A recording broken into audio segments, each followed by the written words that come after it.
Bonsoir et merci de nous ouvrir vos portes pour passer un temps de louange et d'étude de la parole ensemble. On s'installe confortablement. Bon sabbat chez vous. Commence maintenant.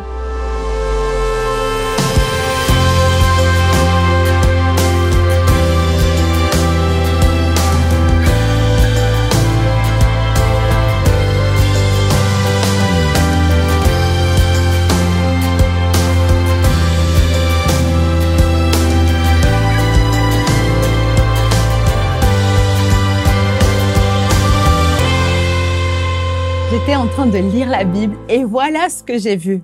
Le 7e jour, Dieu avait achevé tout ce qu'il avait créé.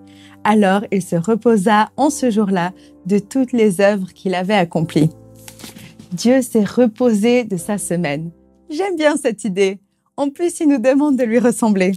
Alors, c'est parti pour 30 minutes de repos avec louange et étude de la Bible.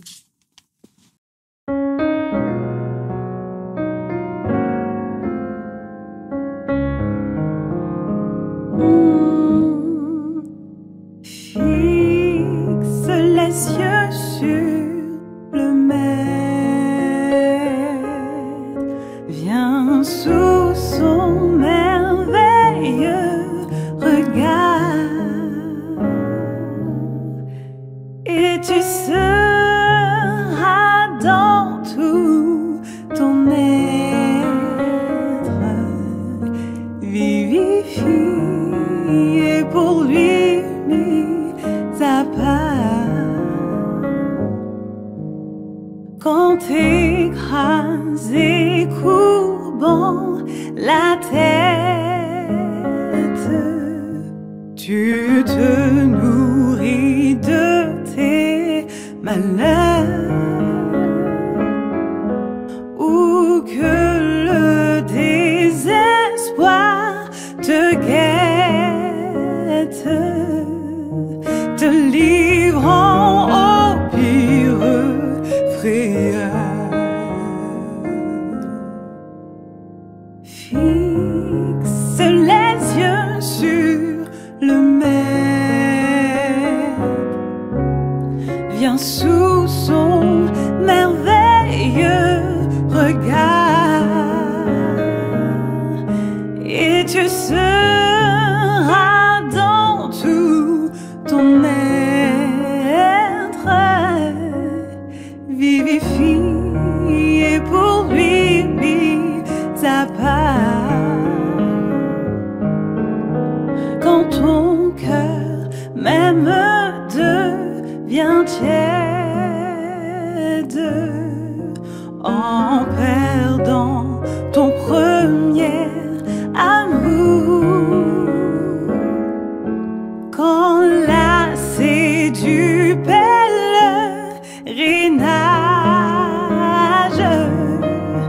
ton œil ne le discerne plus. Fixe les yeux sur le Maître, viens sous son merveilleux regard, et tu seras dans tout ton être vivifié pour lui mis à part. Oh, fixe les yeux sur le Maître, viens sous son merveilleux regard, et tu seras dans tout ton être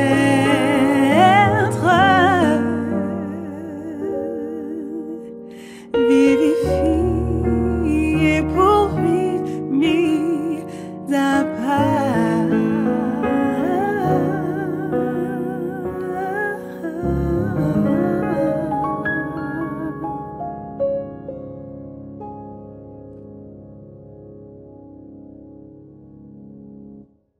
Vous est-il déjà arrivé de penser que Dieu peut effectivement tout, car il est tout puissant, mais que vous n'osiez pas lui parler de tout car il vous semble qu'il existe dans des sujets qui sont trop insignifiants pour lui. Le texte d'aujourd'hui va vous prouver le contraire. Rien de ce qui vous arrive n'est insignifiant aux yeux de Dieu. Rien n'est trop trash ou trop petit. Si cela vous concerne, il veut agir.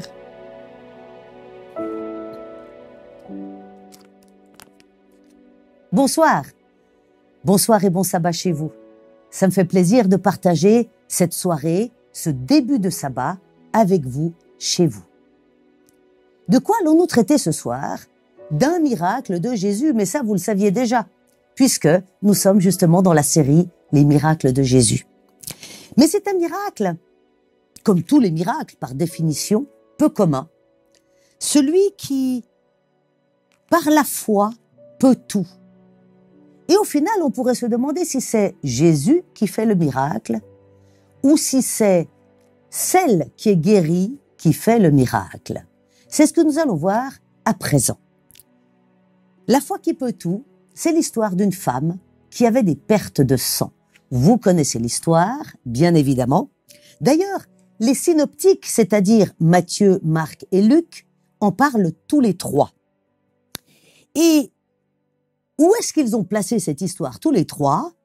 Une sorte de parenthèse dans une autre histoire, un autre miracle. C'est l'histoire que vous connaissez aussi, celle de la fille de Jairus. Vous le savez bien, Jairus arrive, Jésus est dans la foule, déjà on l'attendait, on savait déjà qu'il était connu pour faire des choses miraculeuses.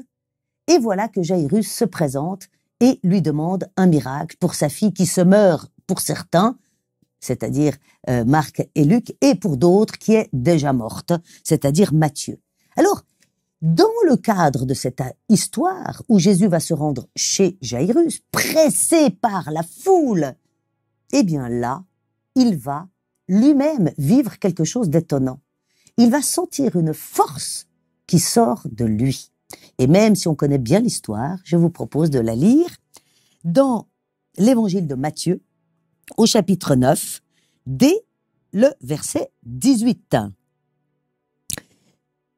Tandis que Jésus leur disait cela, un chef arriva, il se prosternait devant lui et disait « Ma fille est morte il y a un instant, mais viens, pose ta main sur elle et elle vivra. » Jésus se leva et le suivit avec ses disciples. Alors, une femme atteinte d'une perte de sang depuis 12 ans s'approcha par derrière et toucha la frange de son vêtement, car elle se disait « Si seulement je touche son vêtement, je serai sauvée. » Jésus se retourna. La voyant, il dit « Courage, ma fille, ta foi t'a sauvée. » Et la femme fut sauvée dès ce moment même.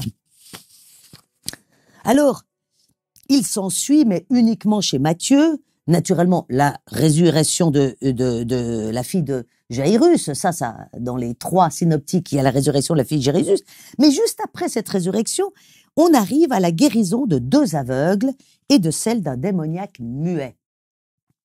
Et concernant les 2 aveugles, c'est intéressant parce que Jésus, comme pour la femme qui l'avait touché, met en parallèle la guérison avec notre foi. Au verset 29, il est dit ceci, toujours du chapitre 9 de Matthieu, « Alors, il leur toucha les yeux en disant, « Qu'il vous advienne selon votre foi. » En fait, l'histoire de cette femme atteinte de perte de sang, c'est tout un symbole, c'est toute une histoire. Ce n'est pas qu'une réalité d'une femme malade qui a été guérie, mais il y a quantité d'histoires dans l'histoire. D'abord, le premier message ou la première histoire à retenir, c'est que le message central de l'acte de cette femme, c'est que notre foi, ma foi totale, peut guérir, peut me guérir, bien évidemment. Alors, chez Marc et Luc, Cette histoire de la fille de Jairus, et donc à l'intérieur de laquelle il y a notre histoire de cette femme atteinte de perte de sang, se situe juste après l'histoire de cet homme qui était dans un cimetière de l'autre côté du lac, qui était pris de multiples démons, qui s'appelaient d'ailleurs légions, et que Jésus va envoyer dans un troupeau de porcs.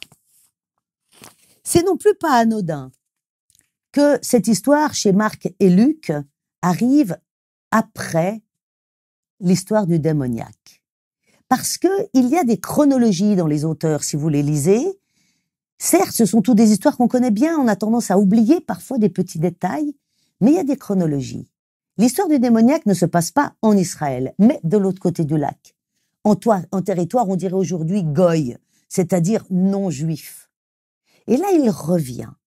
Il revient, mais il y a toujours le même miracle. Nous reviendrons un petit peu plus loin sur l'histoire, justement, très succinctement, juste pour une phrase, de ces démons. Mais prenons le texte dans Marc. Marc est un petit peu plus développé, Luc aussi, que Matthieu.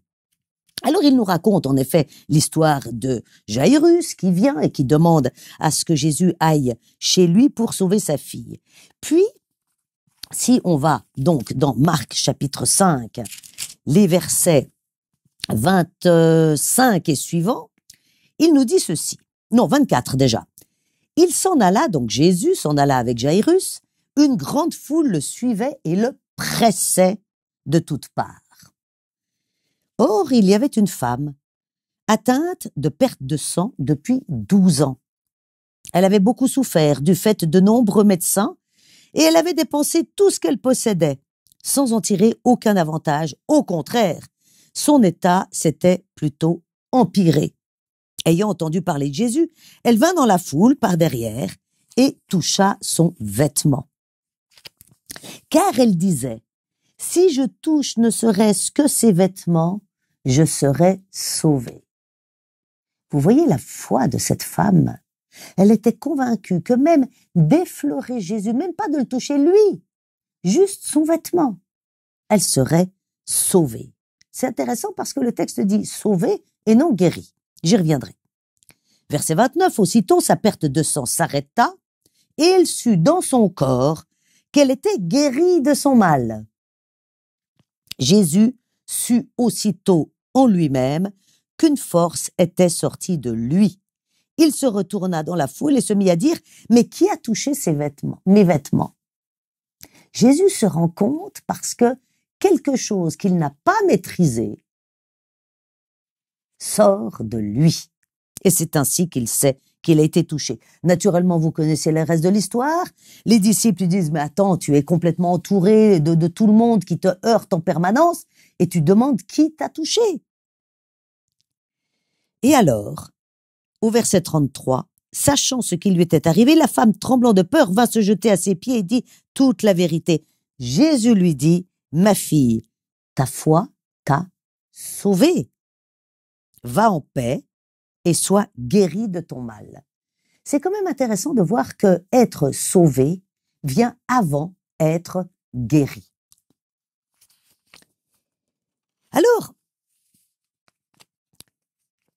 ce qui me plaît dans ce texte et ce qui m'interpelle, c'est en fait le pouvoir que Dieu nous a donné.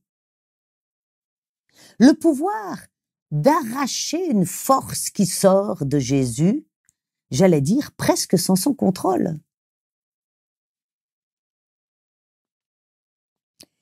Ce qui veut dire que Dieu nous donne un pouvoir sur lui-même.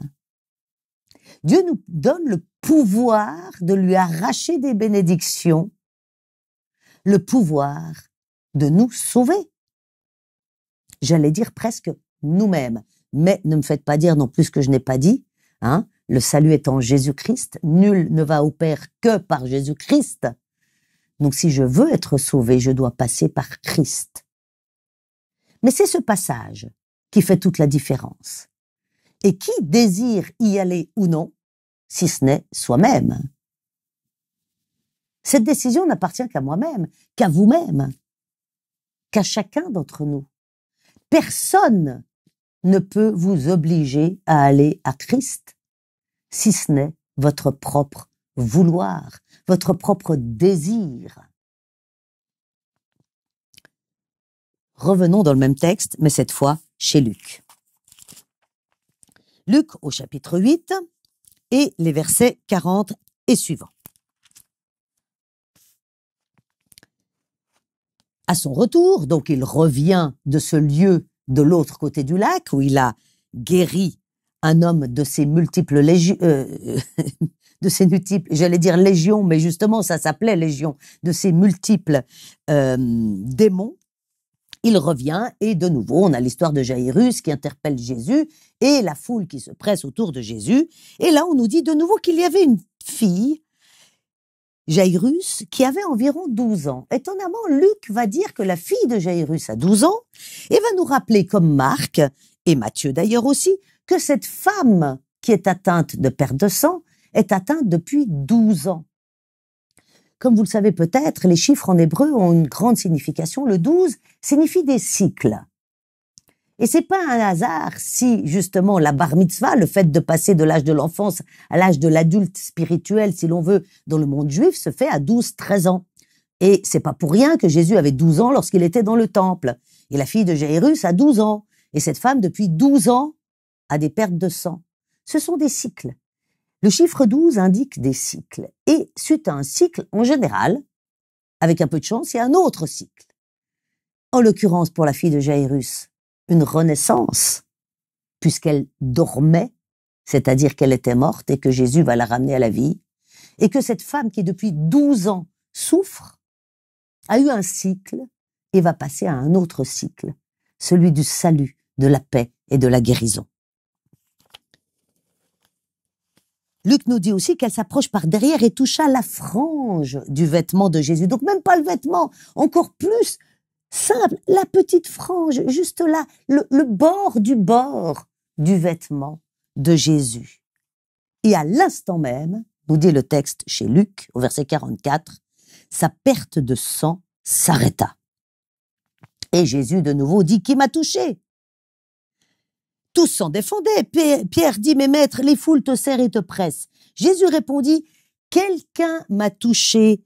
Je sais bien, moi, qu'une force est sortie de moi. » N'est-ce pas merveilleux? Cette femme touche même pas Jésus, même pas vraiment son vêtement, le bord, la petite frange du vêtement de Jésus, et Jésus sent une force sortir de lui. La femme, se voyant découverte, vint toute tremblante se jeter à ses pieds et expliqua devant tout le peuple. Intéressant. Devant tout le peuple, nous dit Luc, pourquoi elle l'avait touché et comment elle avait été guérie à l'instant même.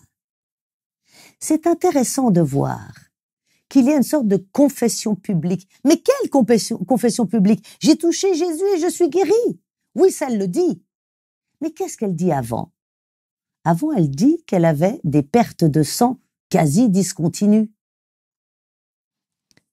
Et on le sait à quel point le sang est symbole d'impureté.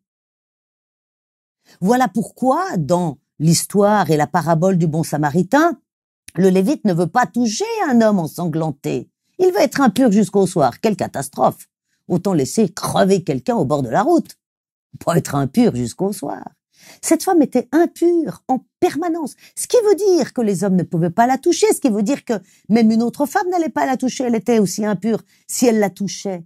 Donc, c'est horrible parce que cette femme, depuis 12 ans, non seulement vivait l'horreur dans son corps et une souffrance terrible, mais en plus était socialement totalement isolée.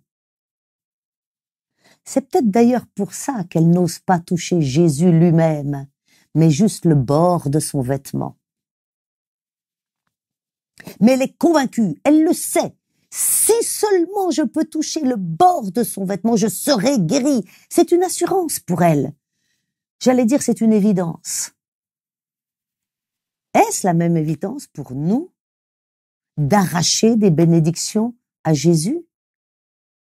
De faire sortir de lui une force qui va nous sauver qui va nous guérir. Et Jésus, une fois qu'elle a eu une confession publique de dire « j'étais impure », il fallait pas me toucher, maintenant je suis guérie. Jésus va lui dire au verset 48, « Ma fille, ta foi t'a sauvée, va en paix. » Et là, à nouveau, on parle de salut et pas de guérison. C'est très intéressant. Intéressant aussi de voir que chez Matthieu ou Marc, il y a aussi d'autres passages où on parle de toucher la frange du vêtement. Jésus est à Génézareth et dans Matthieu 14, il vient de rejoindre ses disciples après avoir calmé la tempête. C'est l'histoire de Pierre qui marche sur l'eau. Et Matthieu 14, au verset 34, où il nous est dit ceci. Ils achevèrent la traversée du lac, arrivèrent à Génézareth. Les gens de l'endroit, tout de suite, captent que Jésus est là. Donc, on lui apporte tous les malades.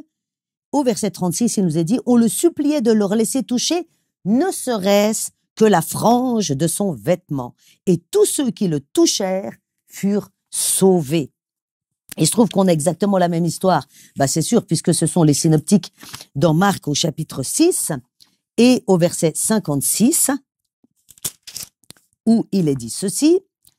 Partout où il entrait, village, ville ou hameau, on mettait les malades sur les places publiques et on le suppliait de leur laisser toucher, ne serait-ce que la frange de son vêtement. Et tous ceux qui le touchaient étaient sauvés.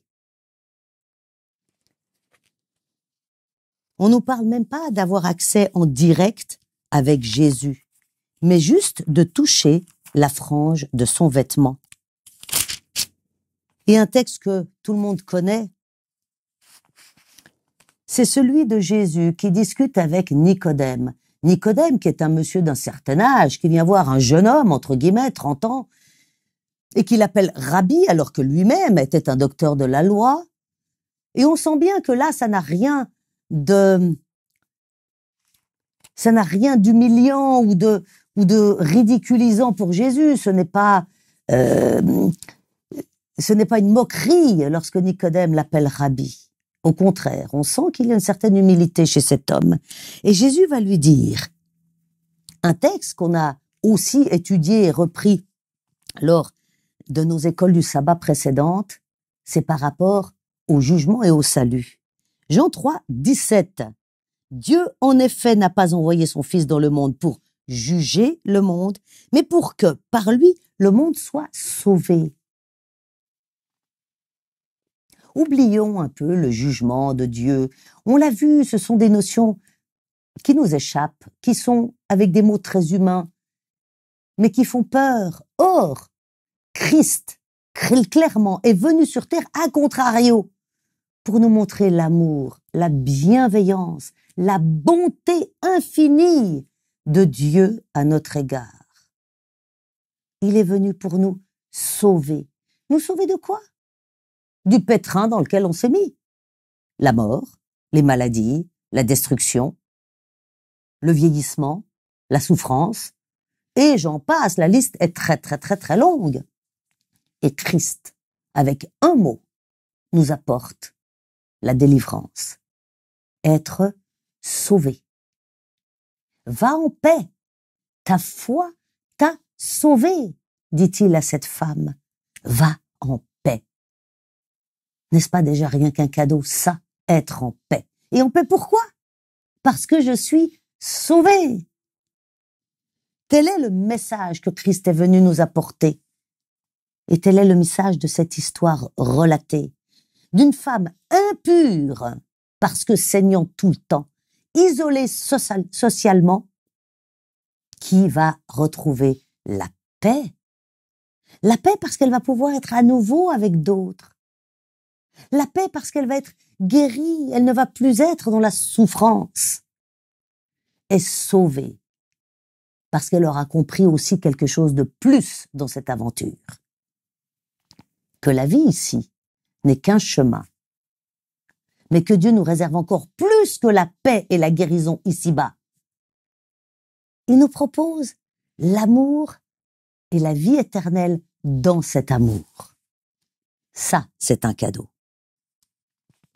Chez Jean, toujours, juste un petit peu plus loin, après la multiplication des pains, il nous est dit, Jésus va, après la multiplication des pains, avoir un discours sur le fait qu'il est lui-même le pain de vie. Et il va dire à ces gens qui l'écoutent, « Mais je vous l'ai dit, vous m'avez vu et vous ne me croyez pas. » Cette femme a cru, elle a cru de tout son cœur. Et si je reviens à Marc, qui est celui qui parle un peu le plus de cette femme, mais déjà dans le chapitre 1 de Marc, il nous est dit ceci. Je vais prendre juste 3 versets pour conclure.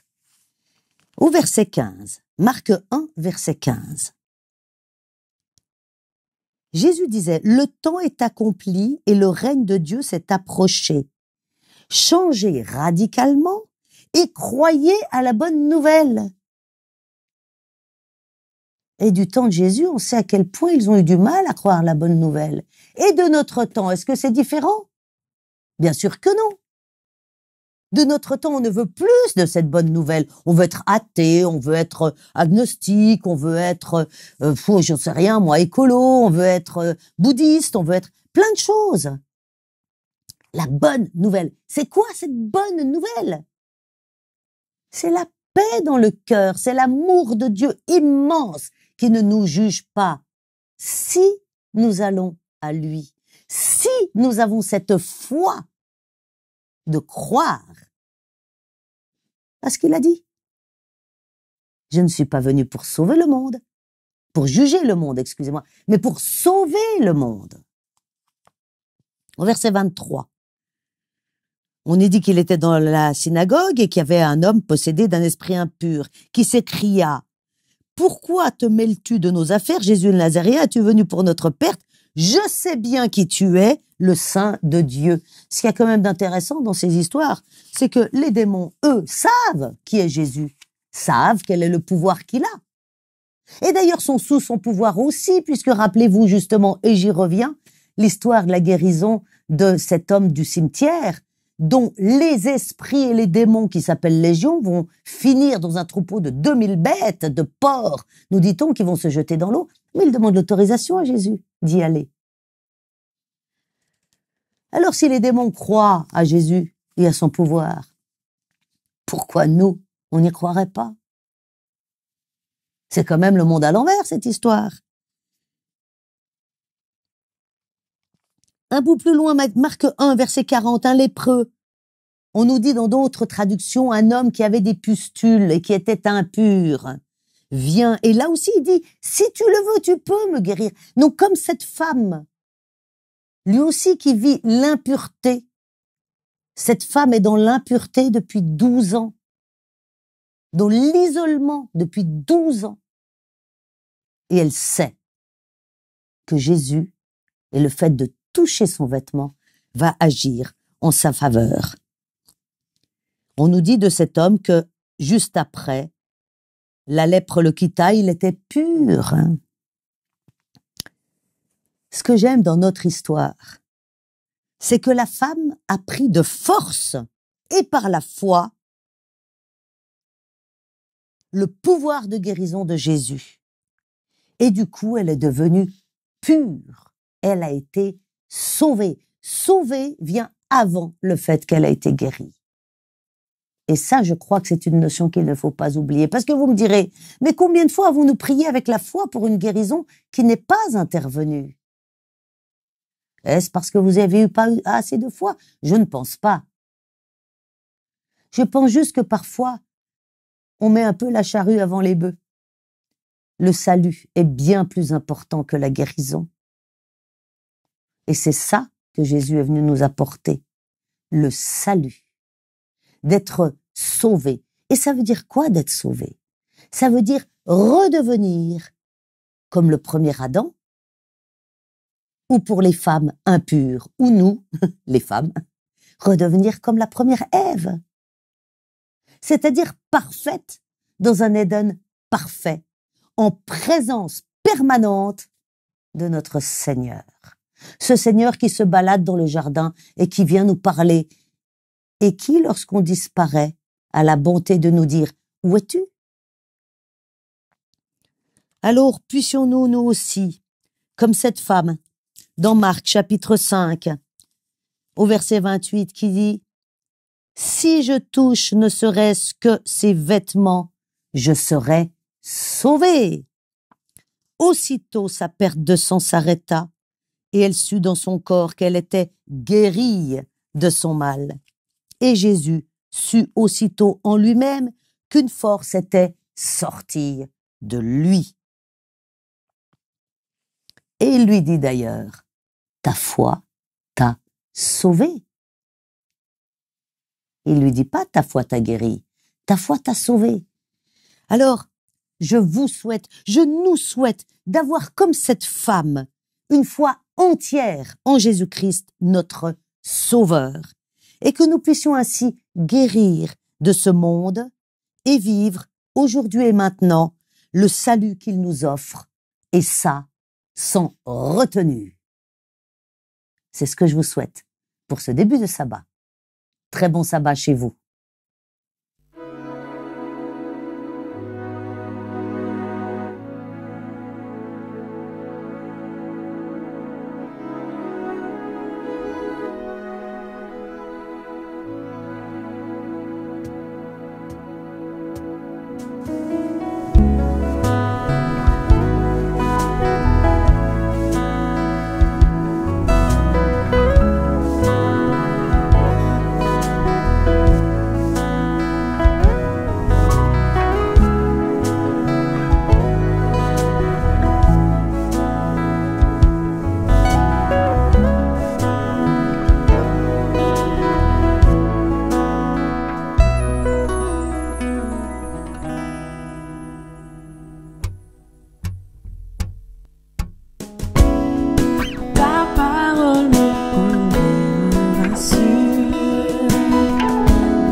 Et je vous invite maintenant à prier ensemble.